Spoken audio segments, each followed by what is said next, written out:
आज हम लोग ओम्स लॉ को पढ़ेंगे। ओम का नियम, जो कि इलेक्ट्रिकल में एक बहुत ही इम्पोर्टेंट लॉ होता है। तो क्या बताया था ओम ने अपने इस लॉ में, देख लेते हैं ज़रा। यहाँ पर हमने एक कंडक्टर लगाया हुआ है, एक चालक है ये इसके दोनों सिरों के बीच हमने वोल्टेज का एक सोर्स लगा दिया। वोल्टेज का सोर्स क्या होता है? बैटरी। तो हमने वोल्टेज का एक सोर्स लगा दिया और ये वोल्टेज का सोर्स हमने ऐसा लगाया कि हम इसके वोल्टेज को बदल सकते हैं।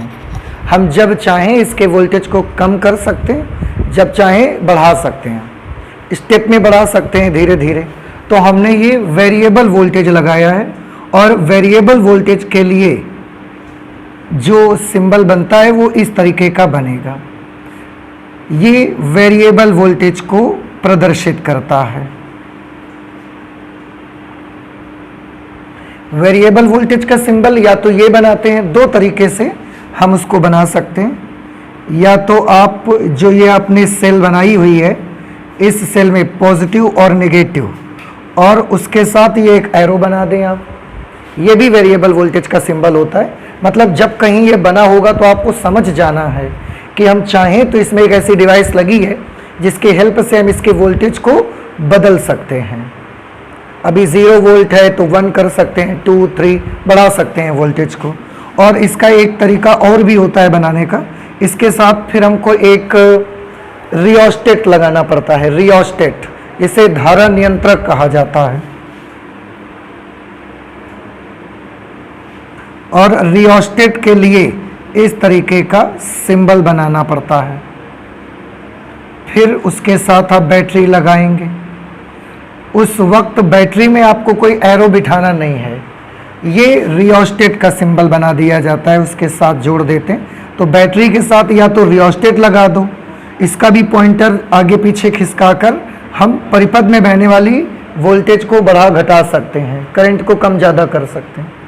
और ये भी वेरिएबल वोल्टेज का सिंबल होता है। तो दोनों में से कोई भी बनाते, या तो हम ये अलग से लगाते, तो हमने बैटरी में ही ये कर दिया है। ठीक है। इसके बाद ये जो कंडक्टर हमने यहाँ पर लगा के रखा हुआ है, इस कंडक्टर के दोनों सिरों के बीच कितना विभवांतर है, ये पढ़ने के लिए, ये देखने के लिए इसके दोनों सिरों के बीच में हम एक वोल्ट मीटर लगा देते हैं।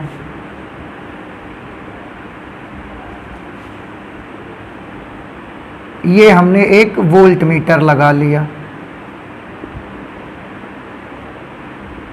वोल्ट मीटर, ठीक है। वोल्ट मीटर क्या करेगा? जो भी हमारे पास कंडक्टर है उसके दोनों सिरों के बीच कितना विभवांतर है, ये उससे हम पढ़ लिया करेंगे। इस कंडक्टर में कितनी करंट फ्लो हो रही है, कितनी वैद्युत धारा बह रही है, इसको मेज़र करने के लिए, इसको पढ़ने के लिए हम ये जो वायर यहाँ से जा रही है, इसी को काट के इसके बीच में ही एक करंट को पढ़ने का इंस्ट्रूमेंट लगा देंगे। करंट को कौन नापता है? एम्पियर मीटर या अमीटर आप कह सकते हो। तो ये हमने एक एम्पियर मीटर यहाँ लगा दिया, जिसे हम अमीटर कहते हैं। ठीक है। तो ऐसा हमने एक सर्किट तैयार कर लिया। ओम्स के जो ओम ने ये सब बताया, तो उस समय भी इन्होंने ऐसा सर्किट तैयार किया। फिर से एक कंडक्टर लिया, कंडक्टर के दोनों सिरों के बीच में वेरिएबल वोल्टेज का सोर्स लगाया। सिर्फ वोल्टेज का सोर्स नहीं लगाया, वेरिएबल वोल्टेज का सोर्स लगाया, ताकि हम उसके दोनों सिरों के बीच के वोल्टेज को बदल सकें। दोनों सिरों के बीच का वोल्टेज कितना है किसी क्षण, ये नापने के लिए हमने इसके समांतर क्रम में यहाँ पर एक वोल्ट मीटर लगा दिया। सर्किट में किसी समय कितनी करंट बह रही है, इसको नापने के लिए हमने श्रेणी क्रम में ये एक अमीटर लगा दिया है। बस इतना सा एक सर्किट उन्होंने बनाया। आपको हमेशा एक चीज़ और याद रखनी है, परिपथ के किन्हीं भी दो बिंदुओं के बीच का विभवांतर नापना है तो कौन सी मशीन लगाएंगे? परिपथ के किन्हीं भी दो बिंदुओं के बीच का विभवांतर अगर आपको नापना है तो कौन सा यंत्र लगाएंगे आप? Volt meter. पहली बार में आपको समझ नहीं आता है क्या? अच्छा, चलिए कोई बात। और ये यहाँ पर जब कभी किसी सर्किट में हमको करंट नापनी होती है तो हम कौन सा उपकरण लगाते हैं? अमीटर। और अमीटर को परिपथ में समांतर क्रम में लगाते हैं कि श्रेणी में? श्रेणी में हमेशा लगाते हैं। तो ये भी आप इसको दिमाग में रखिए। वोल्ट मीटर परिपथ के दो बिंदुओं के बीच का विभवांतर नापता है और हमेशा समांतर क्रम में लगाया जाता है। अमीटर परिपथ में बहने वाली करंट को नापता है और हमेशा इसको श्रेणी क्रम में लगाते हैं। जिस तार में बहने धारा निकालनी होती है उसी तार को बीच में से काट के उसको फिट कर देते हैं। ठीक है, तो ये ऐसा सर्किट बनाया। ऐसा सर्किट बनाने के बाद अब उन्होंने क्या किया, धीरे धीरे यहां से इसको घुमाते जाते थे, क्योंकि वेरिएबल वोल्टेज का सोर्स है। इसको घुमाएंगे तो क्या होगा, चालक तार के दोनों सिरों के बीच का क्या बदलने लगेगा, वोल्टेज बदलने लगेगा।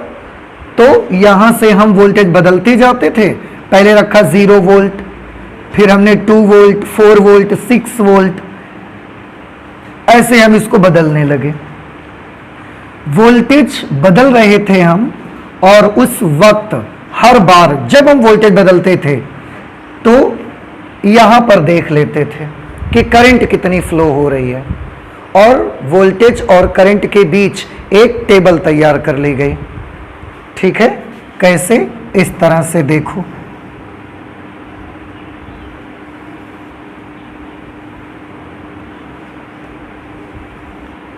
इसमें यहां पर हमने वोल्टेज लिखा और यहां पर हमने क्या लिख दिया, करंट। तो अब हम वोल्टेज बदलते जाएंगे और करंट को यहां से पढ़ते जाएंगे। जितना आएगा उसको हम नोट कर लेंगे। नोट करके एक चार्ट तैयार हो जाएगा और इस चार्ट से हम एक ग्राफ बनाएंगे फिर। ठीक है, तो सबसे पहले हमने इसको कितने पर रखा, 0 वोल्ट पर रखा। उस वक्त हमने यहां देखा कि करंट कितनी फ्लो हो रही है। करंट को I से लिखते हैं, तो हमने देखा करंट भी कितनी है, 0। हमने इसको थोड़ा सा घुमाया, घुमाकर हमने वोल्टेज कर दिया 2 वोल्ट। उस वक्त हमने करंट को देखा कि कितनी आ गई, तो करंट हमको मिल गई 1 एम्पियर। ठीक है, फिर हमने इसको और घुमाया, और घुमा के हमने इसको बदल के कर दिया 4 वोल्ट। अब हमने इसको देखा कि करंट कितनी हो चुकी है। अब तक करंट हमको दिखी 2 एम्पियर।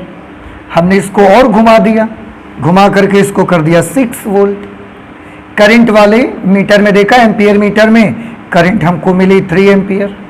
और घुमा दिया, 8 वोल्ट कर दिया, करंट 4 एम्पियर। 10 वोल्ट कर दिया, करंट 5 एम्पियर। 12 वोल्ट कर दिया, करंट 6 एम्पियर। इस तरह से हमको एक टेबल मिल गई वोल्टेज और करंट के बीच में। ये समझ में आया आपको? अच्छा, अब जब हमने वोल्टेज और करंट के बीच टेबल बना ली तो हमें यहाँ पर एक बड़ी अच्छी चीज दिखी। देखो कैसे अच्छी चीज दिखी। वोल्टेज हम इनमें से बदलते क्या थे, वोल्टेज बदलते थे कि हम करंट बदलते थे? हम तो वोल्टेज बदलते थे। करंट हम अपने आप जो बदल जाती थी उसी को हमने नोट किया है। वोल्टेज हम अपने आप बदलते थे, मतलब जब हमने वोल्टेज को 2 से 4 कर दिया, दुगना कर दिया वोल्टेज, तो करंट भी कितनी हो गई, देखो 2 गुनी हो गई, 1 से 2 हो गई। वोल्टेज 2 का 6 कर दिया, 3 गुना, तो करंट भी 1 से 3 हो गई, 3 गुनी। वोल्टेज हमने 2 से 10 कर दिया, 5 गुना बढ़ा दिया, तो करंट भी 1 से 5 एम्पियर हो गई। करंट भी कितनी बढ़ गई, 5 एम्पियर। इसका मतलब जिस अनुपात से वोल्टेज बढ़ता था उसी अनुपात से करंट भी बढ़ते थे। और एक चीज देखो, अगर हम वोल्टेज अपॉन करंट करें, voltage upon current, V upon I, तो 2 अपॉन 1 क्या मिला हमको, 2। 4 अपॉन 2 फिर से 2, 6 अपॉन 3 फिर से 2, 8 अपॉन 4 2, 10 अपॉन 5 2, 12 अपॉन 6 2। कहने का मतलब यूं कि ये जो हमें टेबल मिली, कोई ये हमने अपने मन से तो नंबर लिए नहीं, यहां पर हमने केवल वोल्टेज बदला, करंट यहां से हम पढ़ते गए। हमने तो केवल इसको चेंज किया था, इसका चेंज होना हमारे बस में नहीं था, ये अपने आप हो रहा था। और हमने देखा कि वो इस तरह से बदल रहा था कि हम वोल्टेज को जितने गुना बढ़ाकर कर देते थे, करंट भी उतने ही गुना बढ़ते थे। अब आप सोचिए, जितना गुना वोल्टेज बढ़ा दिया जाए, करंट भी उतने ही गुना बढ़ जाए, तो आपको क्या लगता है वोल्टेज और करंट में कैसा रिलेशन है? वोल्टेज भी 2 गुना बढ़ाओ, करंट भी 2 गुना बढ़ती है। वोल्टेज 5 गुना बढ़ा दो, करंट भी 5 गुना बढ़ जाती है। तो वोल्टेज और करंट के बीच कैसा रिलेशन? अनुक्रमानुपात का रिलेशन या विलोमानुपात का रिलेशन?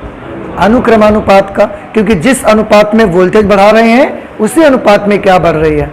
करंट बढ़ रही है। तो इस टेबल को देखकर हमको पता चला कि किसी चालक तार के सिरों के बीच जो विभवांतर आप आरोपित करते हो, वो विभवांतर धारा के कैसे है? अनुक्रमानुपाती है, क्योंकि जिस रेशियो से वोल्टेज बढ़ता है उसी रेशियो से करंट भी इंक्रीज होते जाते हैं। अगर वोल्टेज बढ़ता लेकिन करंट कम हो जाती, तो हम ये कह सकते थे कि वोल्टेज धारा के साथ विलोमानुपात का संबंध रखता है। लेकिन वोल्टेज बढ़ाओ, करंट बढ़ती थी, न सिर्फ बढ़ती थी, उसी रेशियो में बढ़ती थी।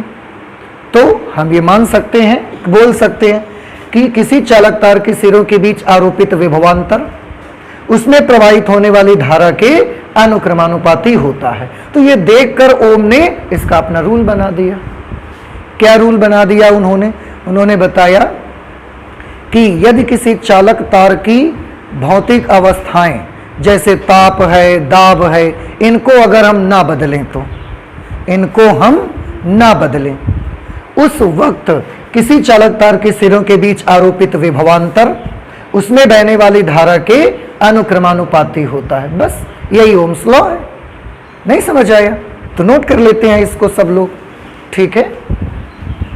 तो ओम्स लॉ में हमने लिखा, यदि किसी चालक तार की भौतिक अवस्थाएं जैसे ताप है, दाब, अगर हम इस कंडक्टर की फिजिकल कंडीशंस जैसे कि टेम्परेचर, उसके अंदर उसका प्रेशर, अगर हम ये सब ना बदलें, तो उसके सिरों के बीच आरोपित विभवांतर उसमें प्रवाहित धारा के अनुक्रमानुपाती होता है।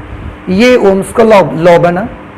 अब इस ओम्स लॉ की मैथमेटिकल मॉडलिंग हमको करनी है, तो कैसे करेंगे? ये अभी वैसे हमने लिखा भी, that potential difference applied across the conductor will be directly proportional to the current, means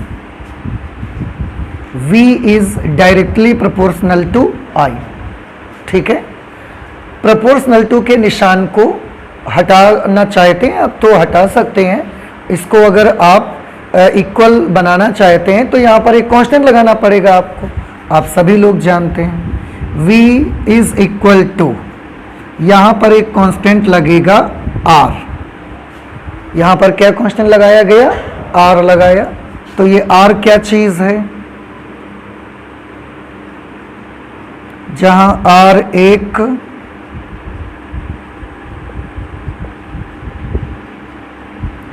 अनुक्रमानुपाती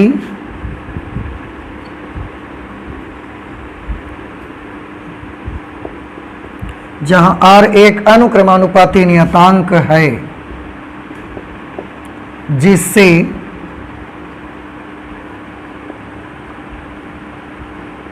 चालक तार का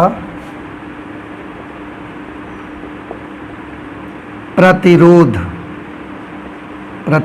को अंग्रेजी में रेसिस्टेंस बोला जाता है, जिसे चालक तार का प्रतिरोध रेसिस्टेंस कहते हैं, ठीक है। तो ये R पहली बात तो कांस्टेंट है और इसे हम चालक तार का प्रतिरोध कहते हैं, ओके। तो अगर हम यहाँ से I को इधर लेते आए तो V upon I is equal to क्या मिल जाएगा हमें? R। इसका मतलब है R क्या चीज़ है? R तो कांस्टेंट है, तो हम ऐसे भी लिख सकते हैं V upon I is equal to constant, और ये कांस्टेंट को ही हम क्या बोलते हैं? चालक का प्रतिरोध।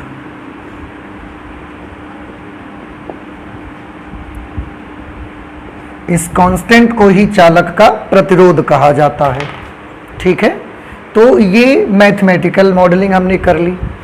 V is directly proportional to I, V is equal to IR, क्योंकि प्रोपोर्शनल टू के निशान को हमने इक्वल में कन्वर्ट किया, एक कांस्टेंट लगा दिया। अब अगर हम V अपॉन I करेंगे तो ये R के इक्वल होगा।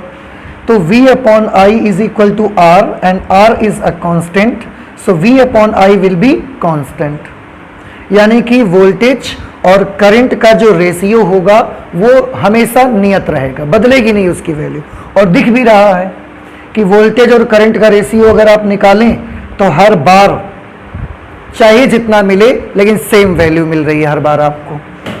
ठीक है, तो ये ओम्स का लॉ है। इसके बाद हमने वोल्टेज और करंट के बीच अगर हम एक ग्राफ बनाते हैं तो वो ग्राफ आपको किस तरह का मिलेगा। देखिए, वो ग्राफ आपको इस तरीके का मिलेगा। हमने एक्स एक्सिस की तरफ करंट ले ली I, और वाई एक्सिस की तरफ हमने क्या ले लिया, वोल्टेज, पोटेंशियल डिफरेंस। ठीक है, अगर इन दोनों के बीच ग्राफ खींचें तो आप देख रहे हैं दोनों एक दूसरे के अनुक्रमानुपाती हैं, इसलिए इनके बीच का जो ग्राफ आएगा वो ग्राफ बिल्कुल एक स्ट्रेट लाइन मिलेगा आपको। ठीक है, तो ये ग्राफ आपको कैसा मिलेगा, स्ट्रेट लाइन, सीधी रेखा, इसका एक ग्राफ आपको मिलेगा। ठीक है, तो ये वोल्टेज और करंट के बीच का आपको ग्राफ मिल गया। इसके बाद जैसे हम देख रहे हैं कि वोल्टेज और करंट के बीच का ये ग्राफ हमको स्ट्रेट लाइन मिला, लेकिन वोल्टेज और करंट का रेशियो चालक तार के प्रतिरोध के भी तो बराबर है। तो क्या हम वोल्टेज और करंट के बीच खींचे गए इस ग्राफ से चालक तार का प्रतिरोध निकाल सकते हैं? आंसर इज यस, निकाल सकते हैं। कैसे निकाला जाएगा, थोड़ा ध्यान से देखिएगा।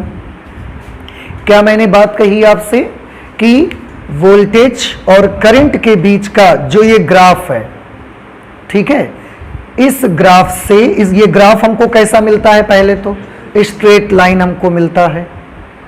अब बात ये आती है कि क्या वोल्टेज और करंट का यहाँ हम देख रहे हैं कि जो रेशियो है वो प्रतिरोध के बराबर है। तो क्या वोल्टेज और करंट के बीच जो ये ग्राफ बनाया है हमने, क्या इसकी मदद से हम चालक तार का प्रतिरोध निकाल सकते हैं? तो वो मैंने बताया कि हम निकाल सकते हैं।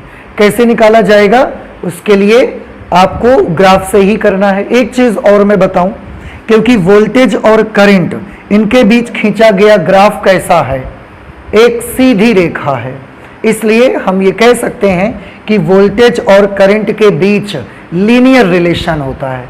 लीनियर रिलेशन कैसा रिलेशन है, जब उन दोनों के बीच खींचा गया ग्राफ एक लाइन होगी, या हम यूं कहें कि उस ग्राफ का हर जगह का ढाल एक जैसा होगा, बिल्कुल स्लोप एक बराबर का स्लोप। ऐसा तो कहीं हो नहीं रहा कि थोड़ा नीचे झुक रहा है फिर ऊपर उठ रहा है, फिर नीचे झुक रहा है ऊपर उठ रहा है, ऐसा तो हो नहीं रहा। इसके हर पॉइंट पर देखिए स्लोप एक जैसा है, हर पॉइंट का ढलान एक जैसा है। इसलिए हम ये भी कह सकते हैं कि वोल्टेज और करंट के बीच कैसा रिलेशन है, वोल्टेज और करंट के बीच लीनियर रिलेशन है। ठीक है, तो इस लाइन को भी हम पहले नोट कर देते हैं, यहां पर लिख देंगे यहां ग्राफ के प्रत्येक बिंदु पर ढाल एक समान है। ग्राफ के प्रत्येक बिंदु पर ढाल एक समान है, इसलिए वोल्टेज तथा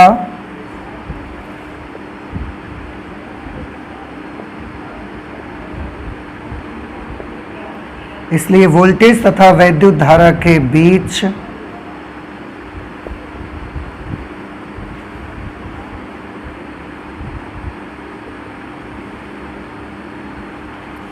रैखिक संबंध, लीनियर रिलेशन होता है। ठीक, ये भी एक चीज आपको समझनी है। अच्छा, अब मैं बात कर रहा था कि वोल्टेज और करंट के बीच का जो ये ग्राफ बनाया हमने, क्या हम इस ग्राफ की हेल्प से चालक तार का प्रतिरोध निकाल सकते हैं? तो वो मैंने बताया कि निकाल सकते हैं। अब तरीका क्या है निकालने का, उसको देखिए। ठीक है, ये नोट कर लिया आपने? ओके, अब प्रतिरोध निकालने का तरीका देखिए। VI ग्राफ से, VI ग्राफ मतलब वोल्टेज और करंट के बीच खींचा गया ग्राफ से चालक तार का प्रतिरोध ज्ञात करना। ठीक है, कैसे ज्ञात करेंगे आप थोड़ा ध्यान से देखिएगा। ये हमने बना लिया ग्राफ,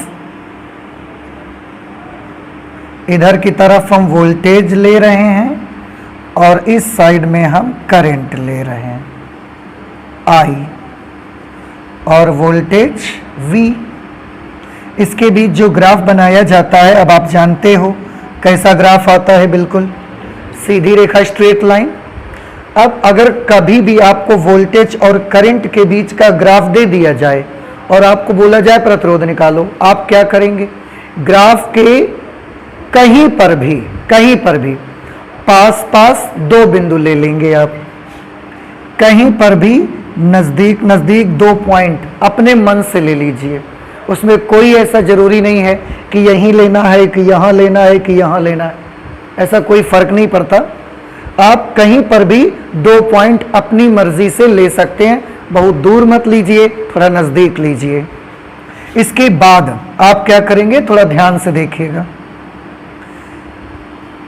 यहां से इसके समांतर एक लाइन ऐसा खींचिए, ठीक है, यहां से इसके समांतर एक लाइन ऐसा खींचिए और आप देखेंगे एक छोटा सा त्रिभुज यहां बन जाएगा। कहने का मतलब इन दोनों बिंदुओं को मिलाकर एक समकोण त्रिभुज छोटा सा आपको बना लेना है। ठीक है, अच्छा, जिसमें उस त्रिभुज में ये लाइन क्या प्रदर्शित करेगी आप जानते हैं? ये लाइन प्रदर्शित करेगी करंट का परिवर्तन। आप देखो, ये इतना सा क्या प्रदर्शित करेगी? करंट का चेंज। इसे हम लिखेंगे DI से, क्योंकि चेंज इन करंट है ये। और ये जो लेंथ है, ये क्या रिप्रेजेंट करेगी? तो अगर आप इधर ऐसा लंब डालते हैं इस पे,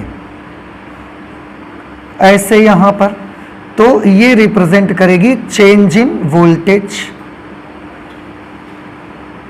DV को प्रदर्शित करेगी। इधर वाली लाइन क्या प्रदर्शित करेगी? Change in current. ये क्या प्रदर्शित करेगी?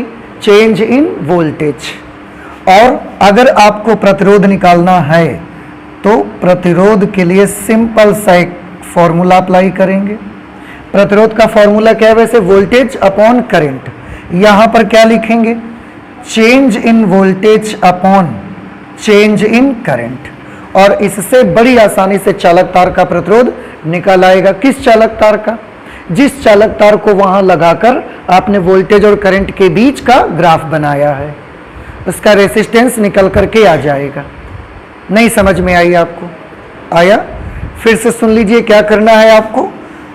अगर आपको VI ग्राफ से चालक तार का प्रतिरोध निकालना है तो उस VI ग्राफ में कहीं पर भी पास पास दो बिंदु ले लीजिए। उन दो बिंदुओं से फिर इसके बाद एक ऐसा समकोण त्रिभुज बना लें जिसमें से ये क्या प्रदर्शित करेगा? चेंज इन करंट को। ये DI, DV क्या चीज है? चेंज इन वोल्टेज, मतलब वोल्टेज में परिवर्तन। DI क्या चीज है? Change in current. तो ये DV को रिप्रेजेंट करेगा। इसको आप जितना हो नाप लो और ये नाप लो और बस DV अपॉन DI कर दो तो उस चालक तार का क्या निकल करके आ जाएगा? प्रतिरोध निकल करके चालक तार का आपको मिल जाएगा। एक छोटी सी चीज और आप ध्यान से अगर देखें तो मैथमेटिक्स में अगर आपने स्ट्रेट लाइन पढ़ी हुई है, सरल रेखा, तो जिन स्टूडेंट्स ने मैथमेटिक्स पढ़ी है क्लास 11th में और उसमें एक चैप्टर मिलता है उनको स्ट्रेट लाइन का, सरल रेखा का, क्या आपको याद है उसमें ये बटे ये dv अपॉन di, अगर ये एंगल थीटा होता, अगर ये एंगल थीटा होता तो लंब बटे आधार को हम क्या लिख सकते थे? Sine theta, cos theta, tan theta, cot theta, sec theta की कोसेक थीटा। dv, इस त्रिभुज के लिए dv क्या है? लंब, और di क्या है? आधार। तो लंब बटे आधार, इससे क्या बनता है? tan theta. क्या बनता है इससे? तो dv अपॉन di को हम क्या लिख सकते हैं? r is equal to tan theta. नहीं समझ में आई बात? अब अगर ये एंगल थीटा है तो ये एंगल कितना होगा बताइए? अगर ये वाला एंगल थीटा है, ये लाइन इसके समांतर है और ये ऐसा चली जा रही है, तो इनके बीच का कोण ये कितना है? थीटा। तो ये वाला कोण भी तो थीटा के बराबर आ जाएगा। नहीं समझ में आया? आ गया? तो और tan थीटा को क्या बोलते हैं? स्ट्रेट लाइन की मैं बात याद दिला रहा हूं आपको। आप बताइए, सरल रेखा में अगर tan थीटा आपने निकाला है तो इसको क्या बोलते हैं? इसको बोलते थे रेखा का ढलान, उसका स्लोप, प्रवणता बोलते थे उसकी। तो ये हम इसको क्या बोलते हैं? इसको हम बोलते हैं स्लोप, ढाल उसका बोलते हैं। हिंदी में इसको आप क्या कह सकते हैं? ढाल कह सकते हैं। ठीक है, तो इससे एक चीज और हमको पता लगी। क्या पता लगी? VI ग्राफ से, वोल्टेज करंट ग्राफ से आपको क्या निकालना है? प्रतिरोध। तो आपके पास अब दो रास्ते हो गए। आपको क्या करना है? या तो आप ग्राफ में दो बिंदु ले लो और ऐसा एक त्रिभुज बना लो, फिर dv अपॉन di कर दो तो प्रतिरोध निकल करके आ जाएगा, एक तरीका। दूसरा तरीका छोड़ो, इसको मत करो। क्या करो? ये एंगल नाप लो। क्या कर लो? ये एंगल नाप लो और बस tan थीटा लगा दो, तो भी क्या निकल आएगा? देखो, प्रतिरोध। नहीं समझ आई? नहीं आया? अभी आ गया? तो VI ग्राफ से किसी भी कंडक्टर का रेसिस्टेंस निकालने की अब आपके पास कितनी मेथड हो गए? दो। पहला मेथड, ग्राफ में दो बिंदु ले लो, एक ट्रायंगल बना लो, dv अपॉन di कर लो, उससे प्रतिरोध निकल आएगा। अगर आप ये नहीं करना चाहते हो, मत करो। फिर क्या करो आप? दूसरा, आप ग्राफ का करंट वाली तरफ से एंगल नाप लो, करंट की ओर से ग्राफ का कोण नाप लो, जितना ये एंगल आए उसकी टेंजेंट निकाल लो, उसकी टेंजेंट निकाल लो, और जितना भी वैल्यू आएगा वही उस चालक तार का क्या होगा? वही उस चालक तार का प्रतिरोध हो जाएगा। बस प्रतिरोध, चाहे आप ऐसे उसको क्या बोलते हैं? स्लोप। तो VI ग्राफ का जो स्लोप होता है उससे हमको क्या मिलता है? प्रतिरोध मिलता है। तो किसी चालक तार का प्रतिरोध VI ग्राफ के स्लोप के बराबर होता है। आप देखो ना, चालक तार का प्रतिरोध V और I के बीच खींचे गए ग्राफ के स्लोप के बराबर होता है। इसका मतलब स्लोप अगर ज्यादा है, ढाल अगर ज्यादा है तो प्रतिरोध ज्यादा होगा, और अगर ढाल कम है तो प्रतिरोध कैसा होगा? नहीं समझ आ रहा है आपको? आ रहा है ना कि अगर VI ग्राफ का ढाल ज्यादा है तो चालक तार का प्रतिरोध भी ज्यादा है, और अगर VI ग्राफ का ढाल कम है तो चालक तार का प्रतिरोध भी। अब इस पर बेस्ड क्वेश्चन पूछे जाते हैं। कैसे क्वेश्चन पूछे जाते हैं? आप एक काम करें, आप इसे नोट कर लें, इसके बाद हम आपको क्वेश्चंस बताते हैं कि किस तरह के क्वेश्चन इससे रिलेटेड पूछे जाते हैं। ठीक है, जल्दी से नोट कर लें आप इसे। वोल्टेज और करंट के बीच में ये दो ग्राफ बनाए गए। मतलब हमने क्या किया, जैसे हमने ये कंडक्टर लिया है, इस तरीके से हमने दो सेटअप तैयार किए। एक जगह पर हमने एक कंडक्टर लगाया और एक दूसरे सेटअप में हमने इसी जगह पर दूसरा कंडक्टर लगा दिया कोई। अब दोनों का ग्राफ, V और I के बीच का दोनों का ग्राफ हमने यहीं पर बना दिया। बात समझ में आ गई आपको? क्या किया हमने? वैसा ही सेट, हमने दो सेट्स तैयार किए। एक जगह हमने कंडक्टर नंबर 1 लगाया और एक दूसरे सेटअप जो तैयार किया उसमें कंडक्टर नंबर 2। बाकी सारा कुछ ऐसे ही। दोनों में हमने वोल्टेज बदला, करंट नोट की, टेबल बनाई, ग्राफ बनाया और ग्राफ सेटअप दोनों अलग अलग तैयार किए, ग्राफ एक ही में बना दिया। कंडक्टर 1 का ये ग्राफ मिला, कंडक्टर 2 का ये ग्राफ मिला। VI ग्राफ दोनों ही देखे स्ट्रेट लाइन मिले हमको। बस दोनों में फर्क क्या देखा हमने कि एक थोड़ा ऐसे मिल रहा है और एक थोड़ा ऐसे मिल रहा है। अब एग्जामिनेशन में ऐसा क्वेश्चन देते हैं और आपसे पूछते हैं कि बताइए कंडक्टर 1 का प्रतिरोध ज़्यादा है कि कंडक्टर 2 का प्रतिरोध ज़्यादा है? किसका प्रतिरोध ज़्यादा होगा? अभी अभी आपने पढ़ा था कि जिसका ढाल ज़्यादा उसका प्रतिरोध भी ज़्यादा। इन दोनों में देखिए किसका ढाल ज़्यादा लग रहा है आपको? कंडक्टर 2 का स्लोप ज़्यादा लग रहा है ढाल कि कंडक्टर 1 की ढाल ज़्यादा लग रही है? कंडक्टर 2 का ढाल ज़्यादा है। देखो स्लोप ज़्यादा है, इसको पहचानने का एक बड़ा बढ़िया तरीका है। तरीका ये है कि जिसका में पता लगाना हो कि ढाल कम है कि ज़्यादा, आप ग्राफ में कोई भी वस्तु रखिए। सोचिए कि हमने एक वस्तु यहाँ पर रखा, अब अगर हम ये वस्तु यहाँ रखेंगे और यही वस्तु हम यहाँ रखेंगे जाके, तो इन दोनों में से किस ग्राफ में वो वस्तु तेजी से नीचे फिसलेगी? इसमें तेजी से नीचे फिसलेगी कि इसमें? इसमें तेजी से नीचे फिसलेगी, इसलिए इसका ढाल ज़्यादा है। ये आपको याद रखना है। अब अगर इसका ढाल ज़्यादा है, इसका मतलब कंडक्टर 2 का प्रतिरोध भी कैसा है? ज़्यादा। क्यों? क्योंकि ढाल ज़्यादा तो प्रतिरोध ज़्यादा, ढाल कम तो प्रतिरोध कम। यहाँ इसका ढाल ज़्यादा, इसका ढाल कम है, इसलिए R2 की वैल्यू ज़्यादा रहेगी, R1 की वैल्यू कैसी होगी? कम। ये इस तरीके का क्वेश्चन पूछा जाता है। तो किसका प्रतिरोध ज़्यादा होगा? कंडक्टर 2 का प्रतिरोध ज़्यादा होगा क्योंकि उसका ढाल ज़्यादा है, और कंडक्टर 1 का प्रतिरोध कैसा होगा? कम होगा। ठीक है। अब ये तो हमने ले लिया इस तरीके से।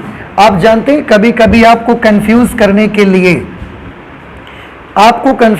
के लिए वो क्या करते हैं, ग्राफ बनाते हैं VI ग्राफ, लेकिन छोटा सा परिवर्तन कर दिया जाएगा।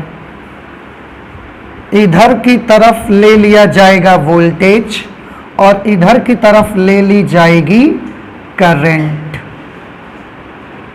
उल्टा हो गया थोड़ा सा। इस बार जब आप ग्राफ ड्रॉ करेंगे, इस बार भी स्ट्रेट लाइन आपको मिलेगी। इस बार आप प्रतिरोध कैसे निकालोगे? अगर I और V उल्टा कर दिया तो उन्होंने, आप कैसे निकालोगे? तरीका फिर से वही है। क्या? दो बिंदु ले लीजिए, इन दोनों बिंदुओं से मिलाकर एक ट्रायंगल कंप्लीट कर लें आप यहाँ पर। क्या आप बता सकते हैं ये लाइन क्या प्रदर्शित करेगी? ये लाइन चेंज इन वोल्टेज की चेंज इन करंट। देखो इस बार करंट इधर आ गई है, तो ये लाइन क्या प्रदर्शित करेगी? Change in current. और वोल्टेज इधर आ गया है, तो ये लेंथ क्या रिप्रेजेंट करेगी? Change in voltage. समझ में आ गया? आपको धोखा दिया जाएगा ऐसा करके और आप फंस जाओगे। तो DI और DV, ये एंगल कितना मान लिया हमने? थीटा। इस बार tan थीटा बराबर क्या होगा? DI upon DV। tan theta बराबर DI अपॉन DT। क्या tan थीटा से प्रतिरोध मिलेगा? प्रतिरोध के फॉर्मूले में V ऊपर I नीचे रहता है, इसमें I ऊपर है V नीचे है, तो ये प्रतिरोध का फॉर्मूला नहीं है। फिर ये किसका फॉर्मूला है?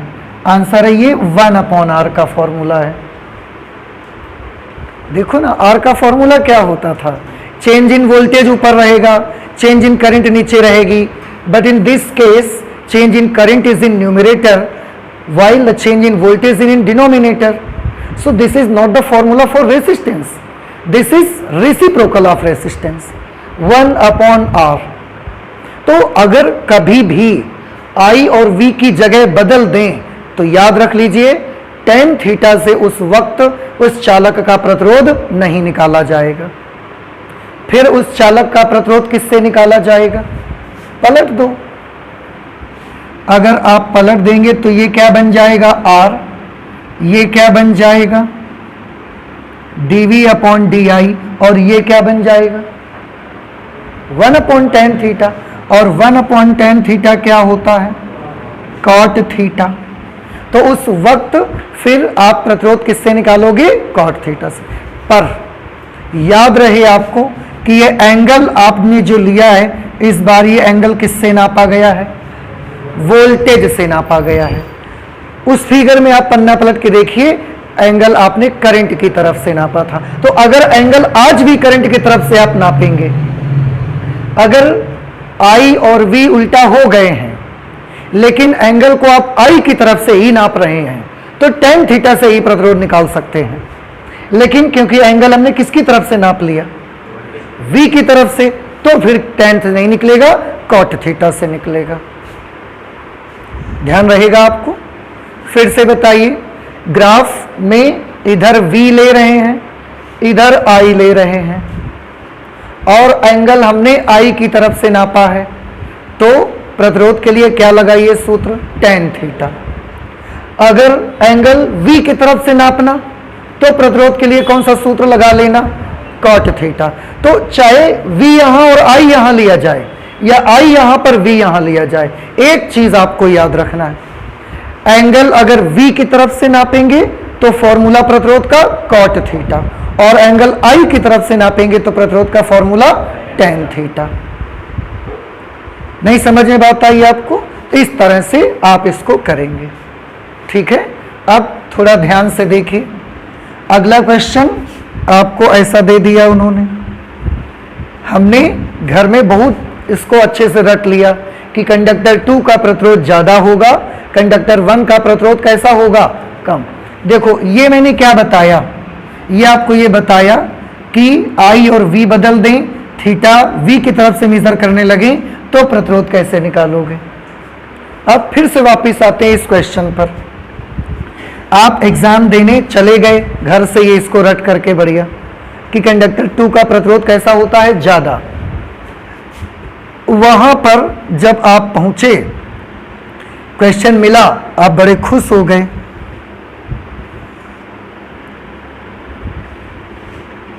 This is for conductor 1 and this is for conductor 2। Question में पूछा गया किस चालक का प्रतिरोध अधिक होगा, तो आप तो घर से रट के गए थे कि किस चालक का प्रतिरोध अधिक होगा? कंडक्टर 2 का। आपने यहां भी कंडक्टर 2 लगा दिया और आपका आंसर क्या हो जाएगा? गलत। क्यों? क्योंकि अब ये उल्टा कर दिया गया। तो अगर उल्टा हो गया है, ध्यान से, इसमें ज्यादा ढाल वाले का प्रतिरोध ज्यादा था, तो जब उल्टा कर देंगे तो अब कम ढाल वाले का प्रतिरोध ज्यादा हो जाएगा। समझ रहे? तो इसमें प्रतिरोध कंडक्टर 1 का ज्यादा होगा, कंडक्टर 2 का कम होगा। R1 will be greater than R2। Resistance of conductor 1 will be greater than the resistance of conductor 2। समझ में आ रहा है आपको? नहीं समझ आ रहा है आपको? ठीक है, तो VI ग्राफ को बिल्कुल अच्छे से बसा लो मन में कि कैसा भी हमको देंगे, हमें एक टेक्निक याद रखनी है, उसके तहत ही हमें आंसर निकालना है। प्रतिरोध के लिए फॉर्मूला हमेशा ही dV/dy ही लगाओगे, कभी dI/dV नहीं लगाओगे। और अगर एंगल से निकालना चाहते हैं तो एंगल से भी निकालो। कौन सा सूत्र? जब एंगल से निकालेंगे तो कौन सा सूत्र लगाएंगे प्रतिरोध के लिए? तो आंसर है, अगर एंगल I की तरफ से नापेंगे तो tan थीटा, और V की तरफ से नापेंगे तो cot थीटा। और अगर एंगल के बगैर निकालना चाहेंगे dV और dI वाले मेथड से, तो तो किसको ऊपर रखना, किसको नीचे रखना? dv को ऊपर रखना अंश में और di को हर में रखना। इस तरीके से कर लोगे, ठीक है। और अगर vi ग्राफ है तो ज्यादा ढाल वाले का प्रतिरोध ज्यादा होगा, लेकिन अगर iv ग्राफ है तो कम ढाल वाले का प्रतिरोध ज्यादा हो जाएगा। ठीक, ये चीज हम आपको समझाना चाहते हैं। तो ये हमारा हो गया पूरा ओम का नियम। ओम के नियम से कैसे प्रतिरोध निकालते हैं, क्या ओम का नियम है, ये सब हमने बता दिया आपको। अब एक छोटी सी चीज इसमें और रह गई है कि ओम के नियम का सत्यापन करना। तो आप प्लीज इसे जल्दी से नोट कर लीजिए, इसके बाद ओम लॉ को हम प्रूफ भी करके आपको दिखाते हैं। प्रूफ क्या करना है, ओम के लॉ में क्या आया कि V और I का जो अनुपात है वो किसके बराबर आया, कांस्टेंट। तो ओम का नियम यही प्रूफ करना है कि V और I का जो रेशियो होता है वो वाकई में कांस्टेंट होता है, ये हमको प्रूफ करना है। ठीक है, आप प्लीज इसे नोट कर लें जल्दी से। नेक्स्ट आर्टिकल हम लेते हैं प्रूफ ऑफ ओम्स लॉ। ओम के नियम को अब हम प्रूफ करके आपको दिखाएंगे। ओम के नियम में हमने पाया क्या कि V और I का अनुपात नियत रहता है। तो ये चीज अब हमको प्रूफ करके दिखानी है कि V और I का अनुपात नियत कैसे रहेगा। ठीक है, चलिए देख लेते हैं। उसके लिए मैं स्टार्ट करूंगा वैद्युत धारा के फॉर्मूले से। ठीक है, देखो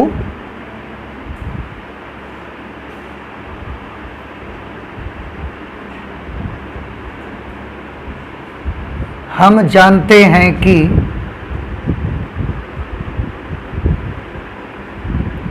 वैद्युत धारा और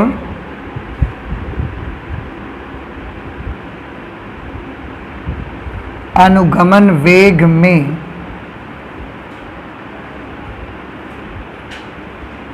निम्न संबंध होता है। क्या आपको याद है कि वैद्युत धारा I और अनुगमन वेग Vd में क्या रिलेशन होता है? I is equal to minus n e A v d. ये I और Vd के बीच का रिलेशन है। ठीक है, इसे हम इक्वेशन 1 मान लेते हैं। ठीक, Vd का फॉर्मूला भी तो आपने बनाया है, परंतु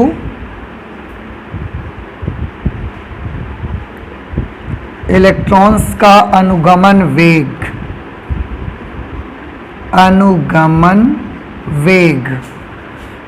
वेग का फॉर्मूला क्या बनाया है, बता सकते हैं आप? Minus small e into capital E upon small m into tau, ये फॉर्मूला। तो Vd की ये वैल्यू हम इक्वेशन नंबर 1 पे लिख देंगे। इसलिए I is equal to minus n e into A, और Vd की जगह ये वैल्यू अप्लाई कर दीजिए। Vd की जगह अगर ये वैल्यू लिख देंगे तो minus E capital E upon small m into tau. ठीक, थोड़ा सा कैलकुलेट करें भैया इसको। माइनस इंटू माइनस क्या हो जाएगा, प्लस। ये n लिखा हमने, e into E square, n E square a into E into tau upon m।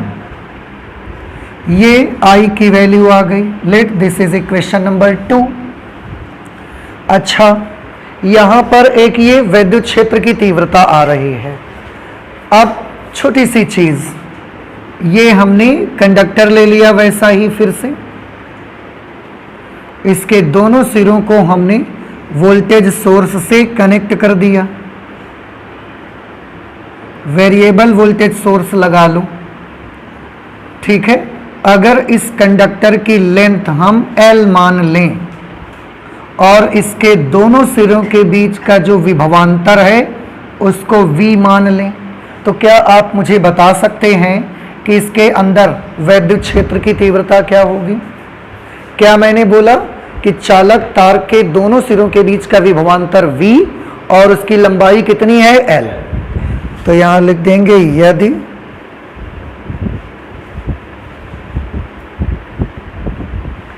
चालक तार के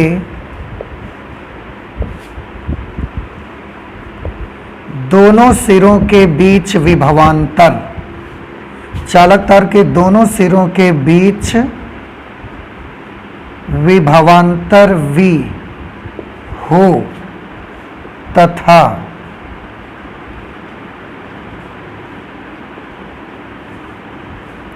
चालक तार की लंबाई L हो, तब चालक तार के अंदर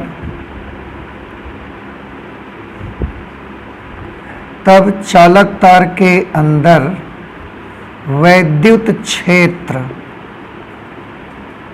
बताइए क्या फॉर्मूला होगा। कंडक्टर के दोनों सिरों के बीच का विभवांतर कितना है, कैपिटल V, और लंबाई कितनी है L, तो E का मान क्या होगा, किसी को याद है? नहीं ध्यान आपको? अरे देखो ना, आपने E का एक फॉर्मूला पढ़ा था, -dV/dr, याद आया आपको? तो वैद्युत क्षेत्र की तीव्रता में ऊपर क्या लेंगे, विभवांतर, और नीचे क्या लेंगे, डिस्टेंस, लेंथ। यहां पर दोनों सिरों के बीच का विभवांतर कितना है, V, और कंडक्टर की लेंथ कितनी है, L, तो E की वैल्यू कितनी आ गई, V/L। E की ये वैल्यू हम यहां पर पुट अप कर देंगे, इसलिए I = N × E² × A, और E की जगह V/L कर देंगे, V/L कर देंगे, M यहाँ पहले से है, इंटू टाउ। ये I की वैल्यू आपको मिली, ठीक है, ये I का मान आ गया। देखिए क्या वैल्यू आ गई, NE² A, इसकी जगह V/L, तो V/L, ये M लिख दिया, टाउ लिख दिया, ये करंट की वैल्यू निकल करके हमको मिली। अगर ये करंट की वैल्यू है तो अब इसमें से देखिए बहुत सारे कांस्टेंट्स यहां पर आए हुए हैं, बहुत सारे कांस्टेंट यहां पर आपको दिखाई दे रहे होंगे। कौन कौन यहां पर कांस्टेंट हैं, ध्यान से देखिए आप। एक चीज और आप देख रहे हैं, I के फॉर्मूले में माइनस था, VD के फॉर्मूले में भी माइनस था, लेकिन यहां पर I के फॉर्मूले में क्या आ गया है, प्लस। तो आप एक छोटी सी चीज याद करिए, वैसे तो ये दोनों मिलकर के प्लस बनाया है, लेकिन अगर इससे भी ना आप समझना चाहें तो और एक छोटी सी चीज आप देख सकते हैं, चाहे वो I का फॉर्मूला रहा हो या वो VD का फॉर्मूला रहा हो, दोनों में माइनस आया ही क्यों था, क्यों? इलेक्ट्रॉन के चार्ज की वजह से, इलेक्ट्रॉन के आवेश की वजह से तो माइनस आया, क्योंकि इलेक्ट्रॉन पर आवेश होता है E, बट नेचर उसका नेगेटिव होता है, तो हम -E लिखा करते थे। लेकिन इस I के फॉर्मूले में E का क्या हो चुका है, तो इन फॉर्मूले में माइनस आता ही क्यों था, इलेक्ट्रॉन के आवेश की वजह से, और उसी का क्या हो गया यहां पर। और माइनस वाले नंबर का स्क्वायर करोगे तो वैसे भी उसको कैसा आना चाहिए, तो ये वाला फॉर्मूला कैसे आएगा, पॉजिटिव ही आएगा आपका, इसके आगे माइनस नहीं आएगा। नहीं तो आप ये सोच सकते हैं कि सर करंट का फॉर्मूला यहां तो माइनस है, तो क्या करंट यहां पर माइनस होगी कि प्लस, तो यहां पर वो प्लस हो जाएगा क्योंकि E का स्क्वायर भी हो चुका है। अब यहां पर कांस्टेंट कौन कौन से हैं, और यहां पर आए हुए कांस्टेंट को बहुत अच्छे से पहचानना है आपको।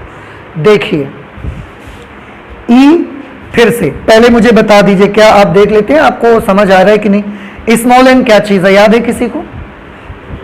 स्मॉल, हाँ, चालक के प्रति एकांक आयतन में मुक्त इलेक्ट्रॉनों की संख्या। E क्या चीज है, एक इलेक्ट्रॉन का आवेश, वेरी गुड। A क्या चीज है, चालक तार के अनुप्रस्थ काट का क्षेत्रफल। V क्या है, चालक तार के दोनों सिरों के बीच का विभवांतर। टाउ क्या है, चालक तार में उपस्थित मुक्त इलेक्ट्रॉनों का श्रांति काल। स्मॉल m क्या चीज है, चालक तार का द्रव्यमान, मुक्त इलेक्ट्रॉनों का द्रव्यमान। इस फॉर्मूले में आया ना, ये मुक्त इलेक्ट्रॉन का द्रव्यमान है, चालक तार का द्रव्यमान नहीं है। L क्या चीज है, चालक तार की लंबाई। अब ध्यान से देखो, ये जो E और M आपने देखा, ये दोनों ही किसके लिए कांस्टेंट हैं? इलेक्ट्रॉन के। तो यहां पर मैं लिख दूंगा, यहां E देखिए, E and M are constants of electron। ये किसके कांस्टेंट हैं? E और M, इलेक्ट्रॉन के कांस्टेंट हैं। ठीक, अच्छा ये बताइए N किसका कांस्टेंट है? तो आंसर है M मटेरियल का कांस्टेंट है। देखो N क्या होता है? एकांक आयतन में मुक्त इलेक्ट्रॉनों की संख्या। अगर आप मटेरियल बदलोगे, कॉपर का एल्यूमिनियम ले लिया, एल्यूमिनियम का आयरन ले लिया आपने, तो जब आप मटेरियल बदलोगे तो उसके प्रति एकांक आयतन में मुक्त इलेक्ट्रॉनों की संख्या क्या हो जाएगी? बदल जाएगी। लेकिन जब तक आप मटेरियल नहीं बदलेंगे तब तक स्मॉल n की वैल्यू उतनी ही रहेगी। जैसे आपने कॉपर लिया, आपने पहली बार कॉपर लिया, n का कुछ मान है, फिर आपने अगले दिन भी कॉपर ले लिया, तो n की वैल्यू कितनी लिखोगे? उतनी ही जितनी एक दिन पहले लिखी है हमने। तो n की वैल्यू तब तक नहीं चेंज होगी जब तक हम क्या नहीं बदल देते? मटेरियल नहीं बदल देते, तार का। ठीक है, तो small n is constant of material या मेटल हम कह सकते हैं, जिस धातु का कंडक्टर बना हुआ है। आप मेटल बदलोगे तो स्मॉल n बदलेगा, जब तक आप मेटल नहीं बदलोगे स्मॉल n नहीं बदलेगा। थर्ड, कौन कौन सा ले लिया? E हो गया, M हो गया, N हो गया। E और A और L किसके कांस्टेंट हैं? A है एरिया ऑफ क्रॉस सेक्शन और L है लेंथ ऑफ कंडक्टर। ध्यान से देखिए, अगर आपने ये कंडक्टर लिया हुआ है और इसको लेकर आप अपना एक्सपेरिमेंट कर रहे हैं, इसी को आपने बैटरी के दोनों सिरों के बीच लगाया हुआ है, तो अगर इसको लेकर आप अपना एक्सपेरिमेंट कर रहे हैं तो जितनी देर तक एक्सपेरिमेंट करेंगे उतनी देर तक A और L कैसा रहेगा? सेम। ये तो बदल नहीं जाएगा ना। अपने मन से तो तार फूल नहीं जाएगा, अपने मन से तो तार ऐसा लंबा नहीं हो जाएगा, अपने आप से सिकुड़ नहीं जाएगा, अपने आप से पिचक नहीं जाएगा ऐसे। तो जितनी देर तक आप एक कंडक्टर को लेकर एक्सपेरिमेंट करेंगे उतनी देर तक ना तो A बदलेगा और ना L बदलेगा। इसका मतलब A और L किसके कांस्टेंट हैं? कंडक्टर के, या जो कंडक्टर का सैंपल आपने लिया है उस वक्त। आप सैंपल बदल दोगे इसकी, तो इसके बजाय इसको लेकर एक्सपेरिमेंट करना शुरू कर दो, फिर A भी बदल जाएगा, L भी बदल जाएगा। तो अगर आपने सैंपल बदल दिया है कंडक्टर का तो A और L बदलेंगे, और जब तक आप एक ही सैंपल से एक्सपेरिमेंट करोगे ना तो A बदलेगा और ना ही L बदलेगा। तो हम क्या लिख सकते हैं? A and L are constants of given sample. Conductor का जो एक सैंपल हमको दिया गया है उसके लिए A और L दोनों ही कांस्टेंट हैं। अब क्या बचा यहां पर? V और टाउ। टाउ क्या चीज है? मुक्त इलेक्ट्रॉनों का श्रांति काल। श्रांति काल को किससे फर्क पड़ता है? टेम्परेचर से। याद करिए, अभी हाल ही में पढ़ा गया है। टेम्परेचर बढ़ाने से श्रांति काल का क्या होता है?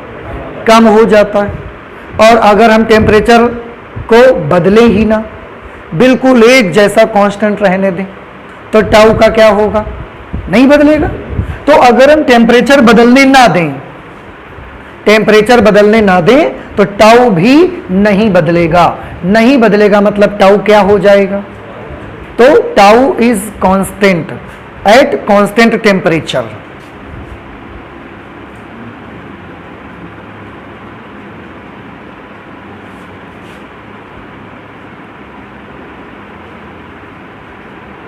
At constant temperature,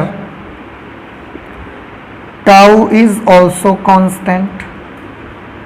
मतलब नियत ताप पर, ताप अगर आप बदलने ना देंगे तो टाउ भी कैसा बना रहेगा, कांस्टेंट बना रहेगा। रही बात वोल्टेज की, तो वोल्टेज को आप कांस्टेंट क्यों करेंगे भाई, इसमें तो पहले हमने वेरिएबल वोल्टेज लगा के रखा है, पहले ही हम आपसे बोल रहे हैं कि वोल्टेज को हम क्या कर रहे हैं लगातार, तो अब हम कैसे कह सकते हैं कि वोल्टेज हम नहीं बदलेंगे। अब इस पूरे फॉर्मूले में ये सारी चीजें क्या बन गई, कांस्टेंट। फिर से स्मॉल n किसका कांस्टेंट है, मेटल का। E और m किसके कांस्टेंट हैं, इलेक्ट्रॉन्स के। A और L किसके कांस्टेंट है, सैंपल जो हमको दिया गया है। टाउ कब कांस्टेंट रहेगा, जब टेम्परेचर बदलने नहीं देंगे आप। और इस तरीके से इस फॉर्मूले में आने वाली अधिकतर चीजें कांस्टेंट हो गई। बचा क्या, इधर बचा I और इधर बचा V, देख रहे हैं आप।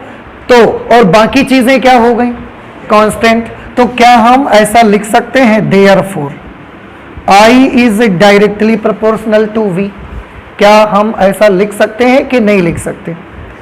I, बाकी ये सारी चीजें कैसी बन गई, तो I is directly proportional to V। देखो अनुक्रमानुपात का निशान हटाते हो तो बराबर का निशान लगाते हो, समझ आया। और फिर से अनुक्रमानुपात का निशान हटाकर बराबर का जब बनाते हो तो कांस्टेंट लगाते हो कि नहीं लगाते हो। तो आज हमने कांस्टेंट लगाए नहीं हैं, आज हमने कांस्टेंट हटाए हैं। तो कांस्टेंट हटा करके हम प्रोपोर्शनल टू का निशान भी तो लगा सकते हैं, नहीं समझ आया, तो ऐसा कर सकते हैं उस पर।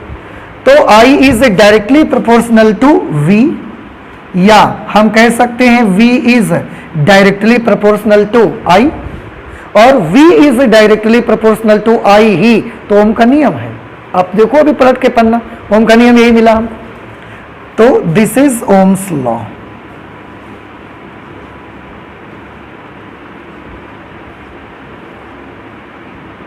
ठीक है, यही ओम का नियम है। इस तरह से आप ओम के नियम को सत्यापित कर सकते हो। लेकिन आपको हमने जो ये एक कांस्टेंट की लिस्ट बताई है, ये आपको बहुत अच्छे से याद रखना है। समझ में आया। फिर से एक बार देख लेते हैं। E और M कांस्टेंट रहेंगे कब तक, जब तक इलेक्ट्रॉन जिंदा है इस दुनिया में।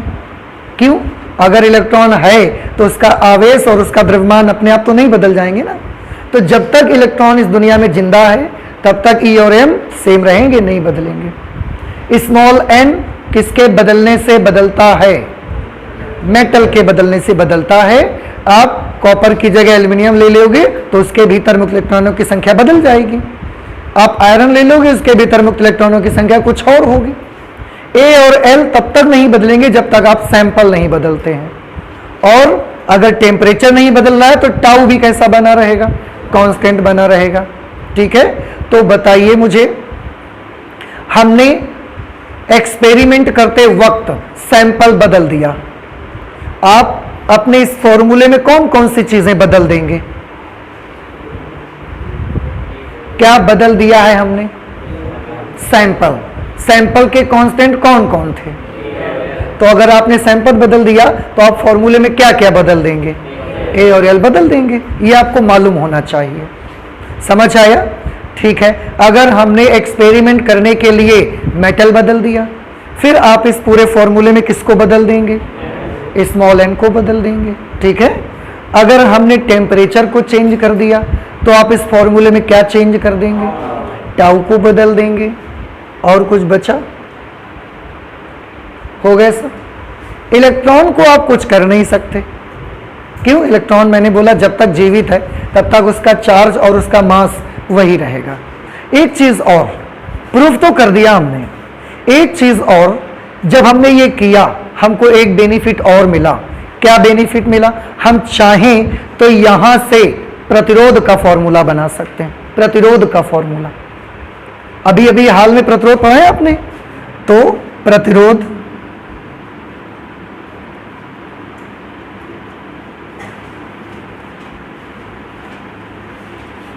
चालक तार का प्रतिरोध,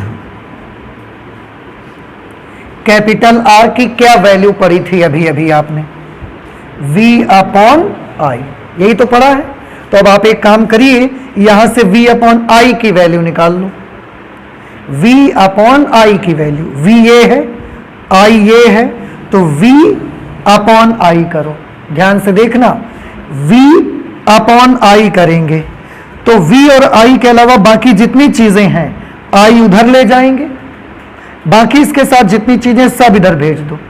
तो ये m इंटू एल कहां जाएगा? ऊपर। एन ई स्क्वायर ए टाउ कहां जाएगा? नीचे। तो r की वैल्यू कितनी मिल जाएगी अब आपको? r is equal to m l upon n e square A tau. ये प्रतिरोध का फॉर्मूला मिल गया। प्रतिरोध का फॉर्मूला इससे पहले भी हमने पढ़ा हुआ है, tan theta cot theta graph में, और v अपॉन आई। लेकिन प्रतिरोध का ये एक और फॉर्मूला मिला।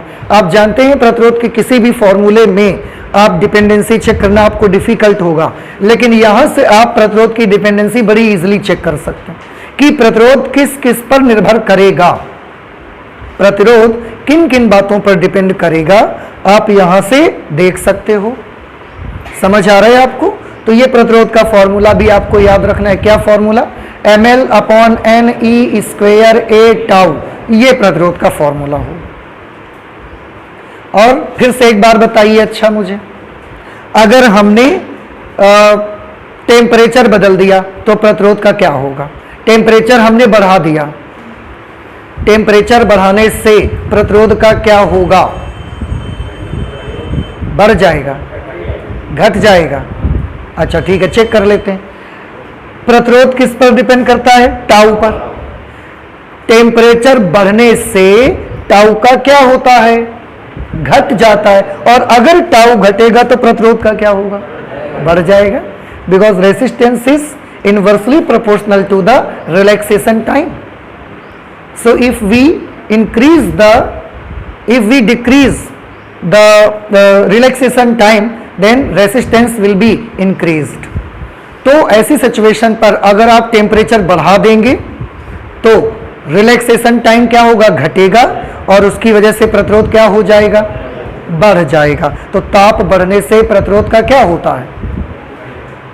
अरे फिर से, ताप बढ़ा, टाउ का क्या हुआ? घटा, टाउ घटा, आर का क्या हुआ? बढ़ा। तो ताप बढ़ने से प्रतिरोध का क्या हुआ? बढ़ गया। नहीं समझ में आया? अब आ गया?